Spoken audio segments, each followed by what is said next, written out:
नमस्कार, KP news के bulletin में आपका स्वागत है। मैं हूं पूजा आपके साथ। चलिए शुरू करते हैं आज की खबरों का सिलसिला। उससे पहले एक नजर आज की सुर्खियों पर डालते हैं। विश्व आदिवासी दिवस के अवसर पर बीदर शहर में राजकोड़ा समाज द्वारा rally. Karnataka working journalist association के प्रदेश अध्यक्ष शिवानंद तगड़ूर ने कर्नाटक सरकार के मुख्य सचिव श्रीमती शालिनी रजनी से मुलाकात की। सीएम सिद्धरामैया, उनकी पत्नी और अन्य के खिलाफ विशेष अदालत में शिकायत दर्ज।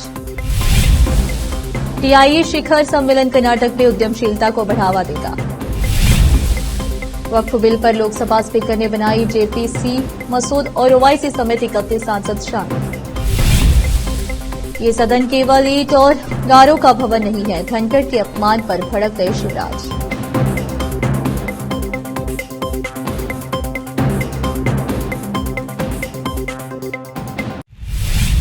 समाचारों का सिलसिला शुरू करते हुए देखते हैं समाचार विस्तार से। विश्व आदिवासी दिवस के अवसर पर बीदर शहर में राजकोड़ा समाज द्वारा शहर के अंबेडकर चौक से एक रैली निकाली गई, जो बाजे गाजे के साथ शहर के बसवेश्वर चौक से होकर जिलाधिकारी कार्यालय से होते हुए वापस अंबेडकर चौक पर पहुंचकर समाप्त हुई।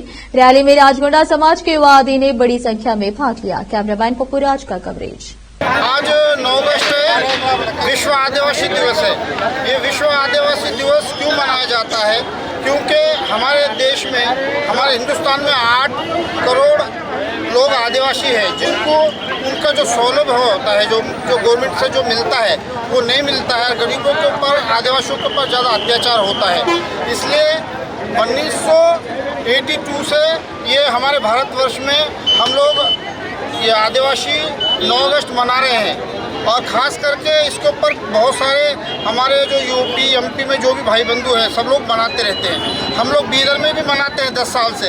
ये पहली बार हम लोग बीदर में कम से कम 10,000 लोग हैं। हम लोग 10,000 लोग रहने के बाद भी हमारे को जो कर्नाटक सरकार से जो हमारे को जो सहूलत मिलना चाहिए, बीदर में जो हम लोग 40-50 साल से है, जो हमारे को सहूलत नहीं मिल रहा है, उसके लिए हम लोग खास करके रैली निकाल रहे हैं। और हम लोग भी आदिवासी बीदर में हैं, ये हम बीदर के सरकार को बता रहे हैं, बीदर के डीसी को बता रहे हैं, बीदर के आवाम को बता रहे हैं कि हम लोग आदिवासी हैं और मूलभूत जो भी सहूलत रहता है हमारे को मिलना चाहिए। हमारा हम अधिकार जो संविधान में जो लिखा है, बाबा साहेब अम्बेडकर ने जो संविधान में जो आदिवासियों के लिए जो सुविधाएं लिखी हैं वो हमें मिलना चाहिए। हम लोग इससे बड़ा हर एक साल को हम ये जुलूस करते रह जाएंगे। जय सेवा, जय Gondwana. KUWJ Karnataka working journalist association के प्रदेश अध्यक्ष शिवानंद तगड़ूर ने गुरुवार को कर्नाटक सरकार के मुख्य सचिव श्रीमती शालिनी रजनी से सौहार्दपूर्ण बातचीत की। इस मौके पर उन्हें सम्मानित किया गया।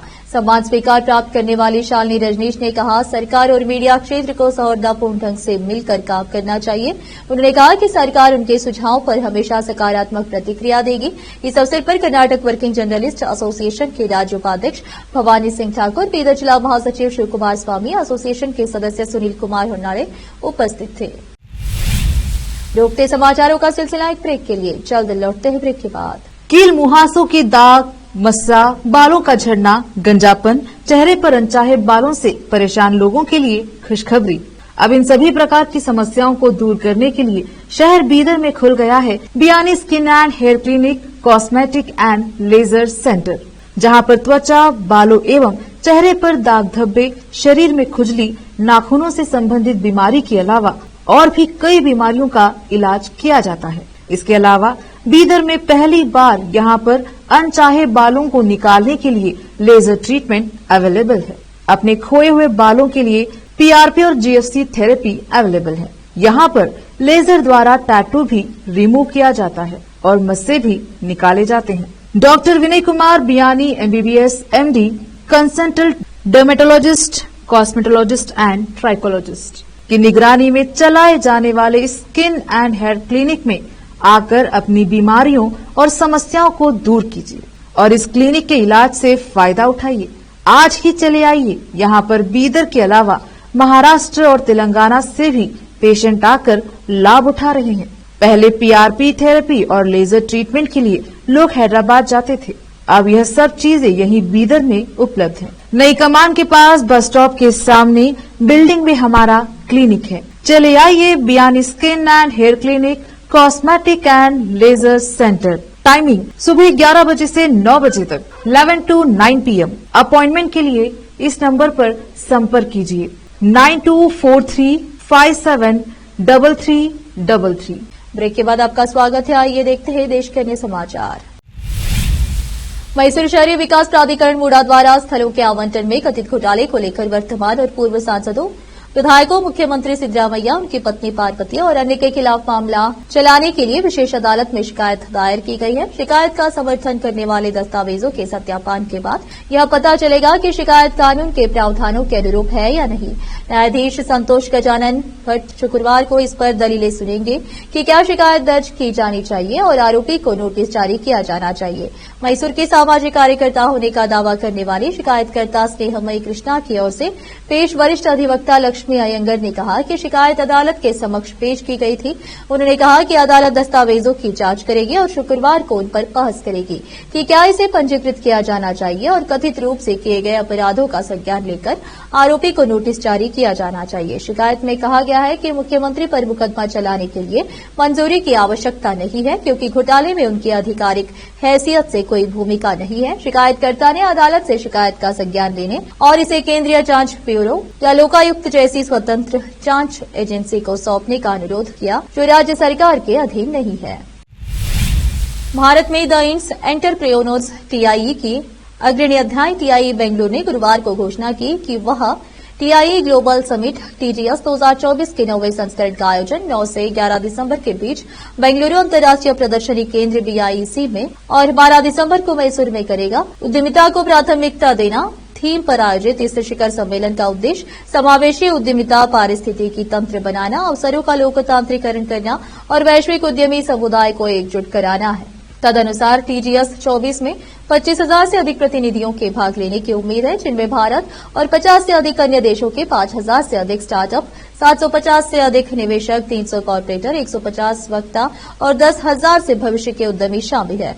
उद्यमिता के लिए एक आदर्श केंद्र के रूप में बेंगलुरु की क्षमता पर प्रकाश डालते हुए उद्योग मंत्री एमबी पाटिल ने कहा कि कर्नाटक का विनिर्माण और शिक्षा का एक शानदार इतिहास रहा है और इसने नीति आयोग के भारत नवाचार सूचकांक में लगातार शीर्ष स्थान प्राप्त किया है। साथ ही 113 यूनिकॉर्न मूल्य $320 बिलियन में से बेंगलुरु में 45 कुल मूल्य $161 बिलियन है। यह शहर हमेशा से एक प्रमुख नवाचार केंद्र रहा है और यहाँ 400 से अधिक वैश्विक अनुसंधान और विकास केंद्र हैं। यह दुनिया में सबसे तेजी से बढ़ने वाला प्रौद्योगिकी नवाचार क्लस्टर भी है। मैसूर शहरी विकास प्राधिकरण मूडा में कथित घोटाले के संबंध में मुख्यमंत्री सिद्धरामैया पर मुकदमा चलाने की अनुमति मांगने वाली कार्यकर्ता टीजे अब्राहम की याचिका पर राज्यपाल थावर चंद गहलोत द्वारा अभी तक कोई कार्रवाई नहीं किए जाने के बाद अटकलें लगाई जा रही है कि राज्यपाल इस मामले को जांच के लिए केंद्रीय जांच ब्यूरो सीबीआई को सौंप देंगे।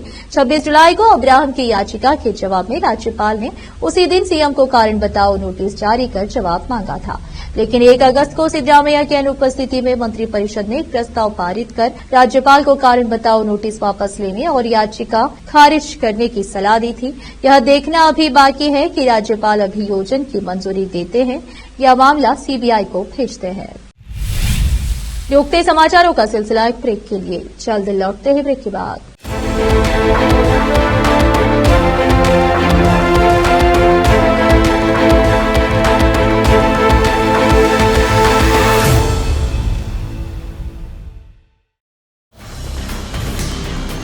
हिंदुस्तान के हर कोने में हम हैं मौजूद।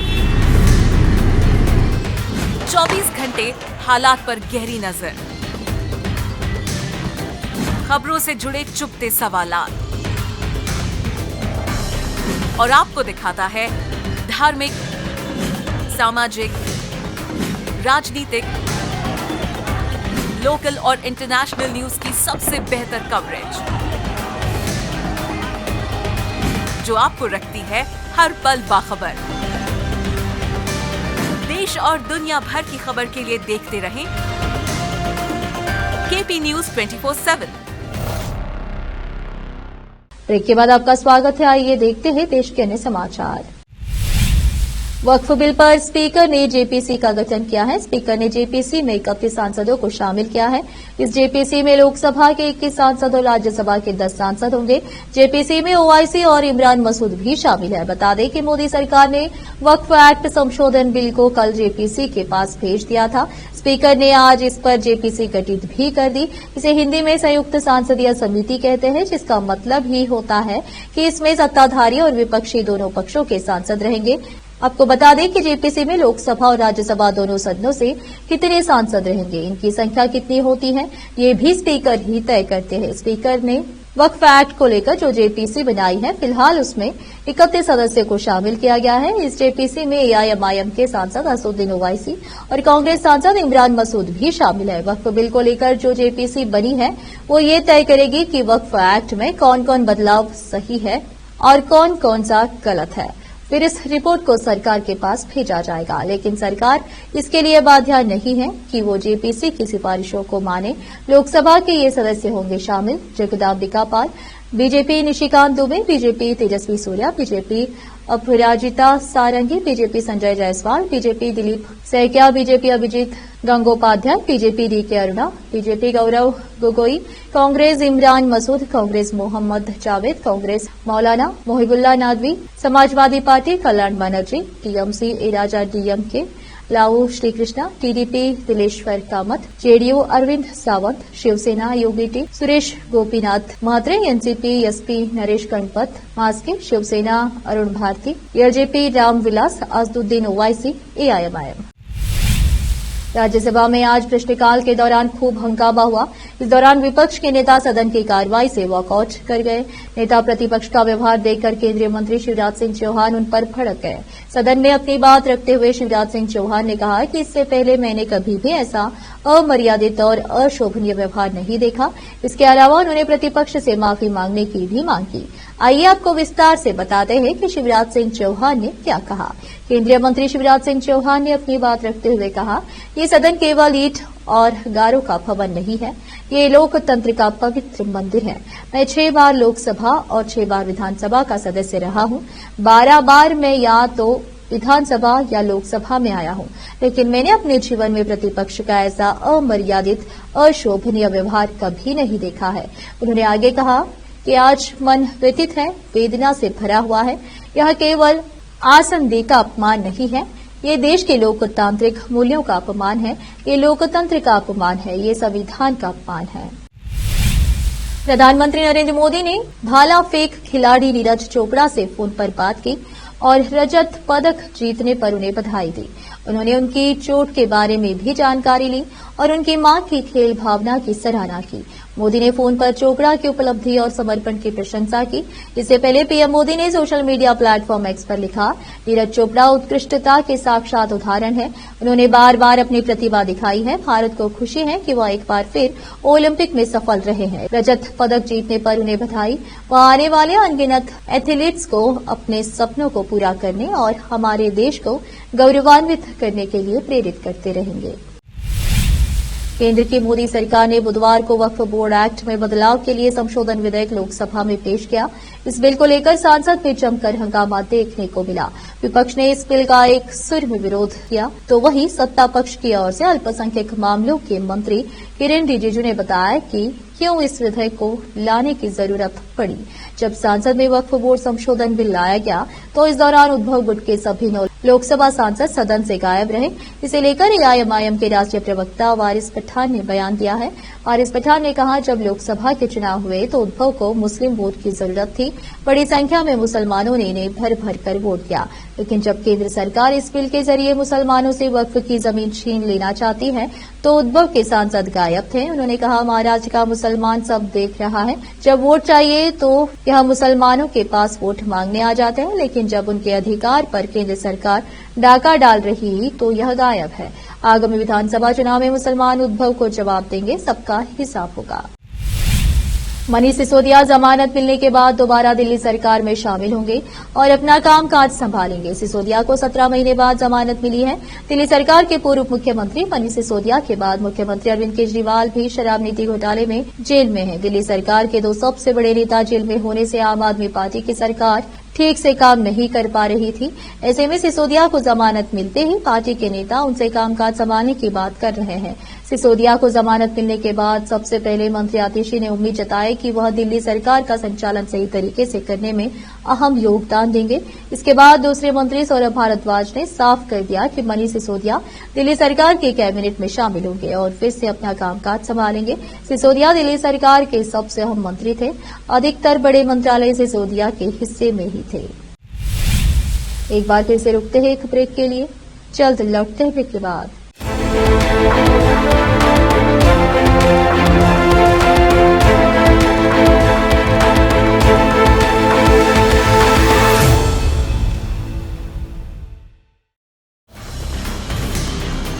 हिंदुस्तान के हर कोने में हम हैं मौजूद।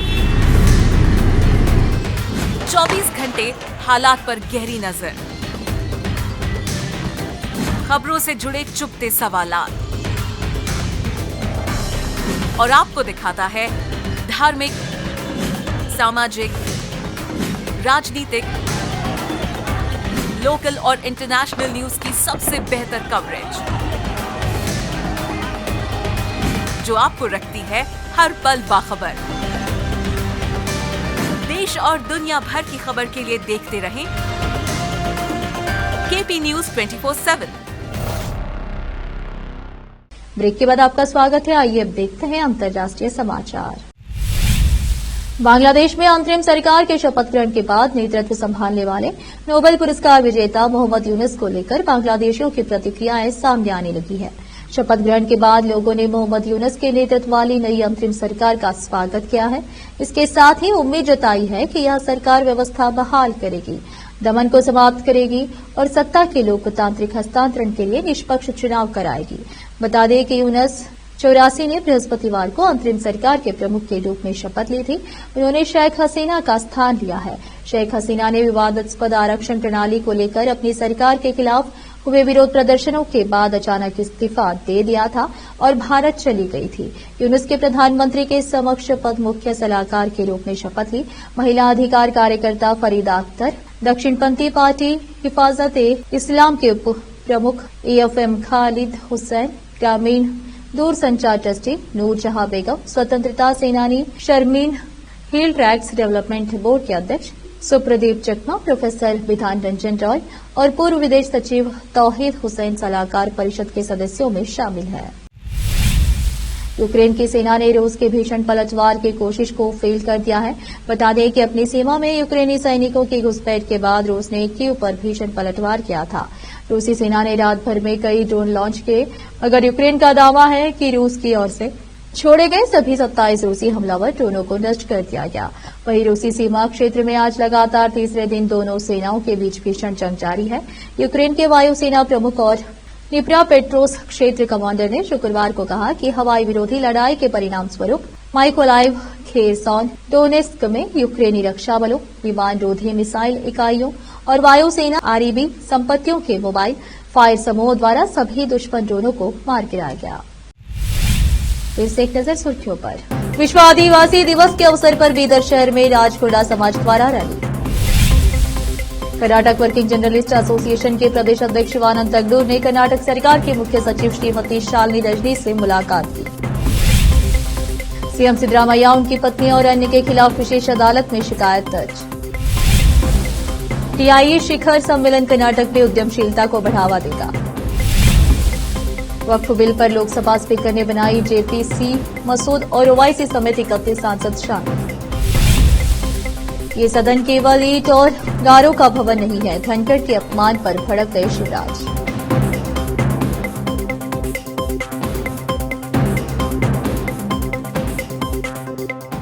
केपी न्यूज के बुलेटिन में आज इतना ही। आप देख रहे थे हमारा चैनल केपी न्यूज 24/7। धन्यवाद।